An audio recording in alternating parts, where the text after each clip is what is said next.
ह्या मिशनचे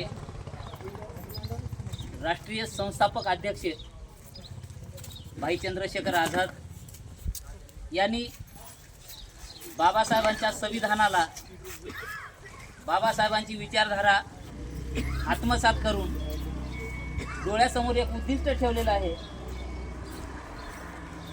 गुलामाला गुलामाची जाणीव करून द्या तेव्हा तो बंड करून उठेल. बाबासाहेबांनी सांगितलं, जुल्म सहने करने वालों से जुल्म सहने वाला ज्यादा गुनहगार होता है. बाबासाहेबांनी सांगितलं. त्या बाबासाहेबांची प्रखर अशी विचारधारा कृतीत उतरवली आणि भाई चंद्रशेखर आझादनी भीम आर्मी स्थापन केली.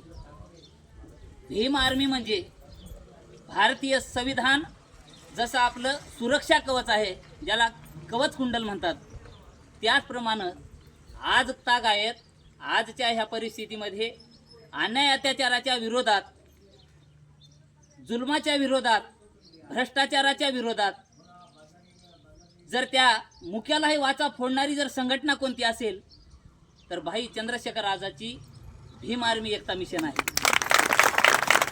काल त्या तळ्यात होतं पाणी आणि त्या मळ्यात होतं पाणी. काल त्या